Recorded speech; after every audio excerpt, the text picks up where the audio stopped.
Good morning, everybody. It's a pleasure to be here. I think that you just presented basically what IoT is, and I know that yesterday we had a very interesting dinner about data and big data. So, what can I say to start with? I think that IoT is a transformative development. In fact, when we have the possibility to connect billions of everyday objects that communicate with each other over the internet, this has a huge potential to change actually our own lives. So more than thinking about IoT as a technology or as an ensemble of technologies, I think that we should think about IoT as a disruptive economic and societal innovation basis. I mean, this is going to basically disrupt very much our understanding of our living together, of our economic. You gave already some examples, connecting devices that are important for us, from the fridge to the car, from the home to the hospital to the city. So we're talking here about a technology that has an immense potential to boost productivity, to make us to save energy, to reduce traffic jams, actually to increase comfort, to make our lives more interesting, people in having different ways of providing health care, living in a more independent way. And by profiting from that, we believe that we can indeed generate more growth, more jobs, and boost competitiveness. Now, when we look to IoT, and I could give you predictions about the billions of objects that will be connected, the increase of market, but I think that my colleagues will probably refer to that one. But I think that more important than that is, for me, two important aspects. Is that IoT will completely change the business models for our society. I mean, sometimes, yesterday, for example, I've been discussing about big data. In my mind, I have always this triplet between big data, cloud, and IoT as being the drivers of economy in the next few years. And when I think about big data, obviously it is very important. And IoT brings this very interesting relation with big data in the sense that IoT has the potential to provide a lot of data.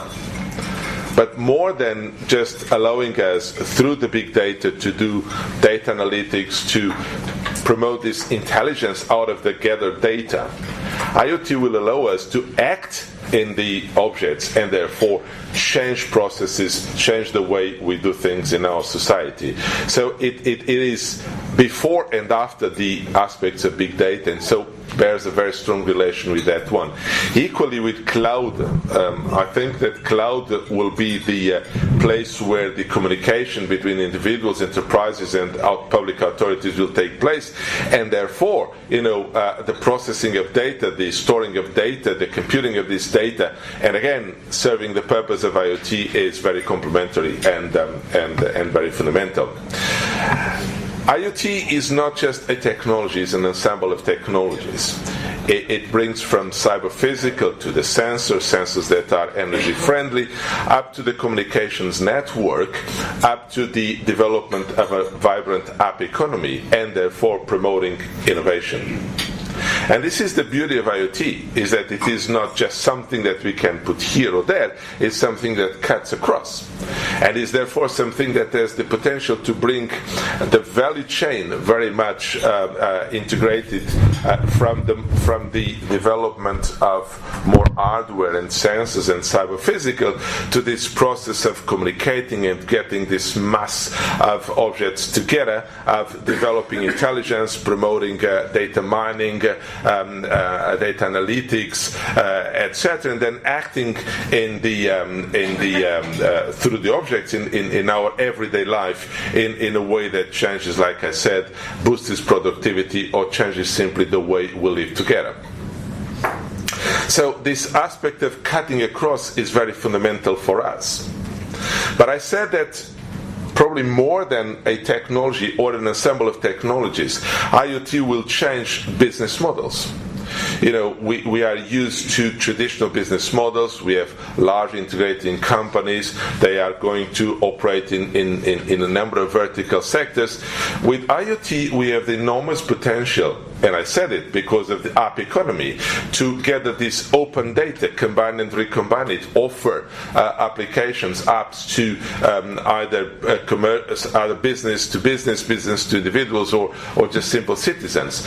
Actually have the potential to make those apps being developed by the citizens themselves. So what we are talking here is a very vibrant and different business model where we believe that small and medium enterprises and startups will play a very interesting game.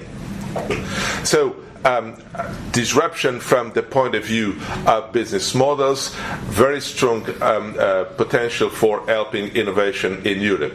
So Europe cannot lose this opportunity. But if I make a little bit of parallel with the say the wave of mobile phones that Europe have been living through GSM, but probably we haven't been able to develop the ecosystem where we today, or at least not to be in the front runners of the development of the ecosystem, where we have now a lot of apps in our mobile. I mean, we cannot just look to the IoT looking for specific technology A or B or C, but we have to look at it in a very holistic perspective, and therefore providing this ecosystem where we can promote the emergence of innovation. This is a bit what we are doing in terms of our approach from the Commission side.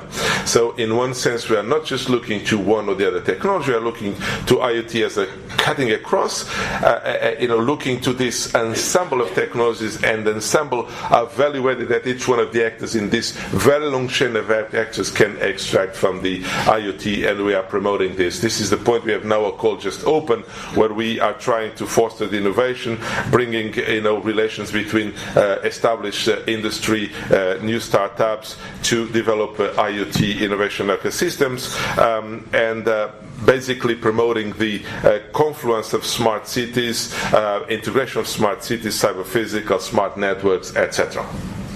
In the longer run, we intend to expand this further. So in the work program, in the next one, program 16-17, we intend to put a very serious amount of money in promoting IoT, as I said, as a cutting across, and therefore exploiting the value added of all these actors that will be involved, and through large-scale pilots. This means bringing this dimension of technological dimension and innovation into concrete reference zones in smart cities, or in health, or in water management, or in logistics, and try to work with the people in the sectors by developing large-scale pilots that can prove not just our ability to introduce new technology, but satisfy the societal dimension.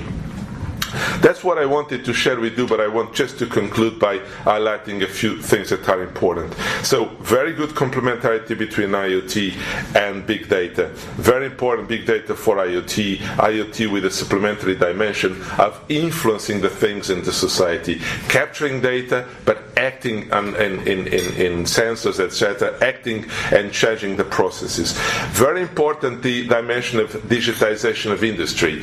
We are all confronted and knowing about Industry 4.0 and a few other examples. IoT goes beyond, because it's not just trying to promote the digitization of the current industry. Is itself, from this new business models, able to change the landscape of our industry in Europe. Very important, its horizontal approach. Today we have a lot of vertical silos. We have the logistics and the transport, and sometimes those vertical silos work like if they would be an universe in themselves. What IoT brings is this horizontality dimension, and therefore the need for platforms that will allow us to bring data from one sector to the other and promote services across those vertical sectors. And I think that Ilke will promote this later on. And then the security aspects, the impact on ethical aspects, the privacy aspects, relation with with what we are discussing in the Parliament and the Commission about data protection. And my last message is about the digital single market. The IoT, like cloud, will be a very fundamental element of the digital single market. It is a positive contribution to the digital single market, but the digital single market is a very important aspect to promote IoT in Europe. So there is a synergetic effect between cloud, big data, and IoT, and it's an important dimension of considering IoT as a component of the digital single market, because it's the only way that an IoT can exist in Europe is if digital single market is taking place. Thank you very much.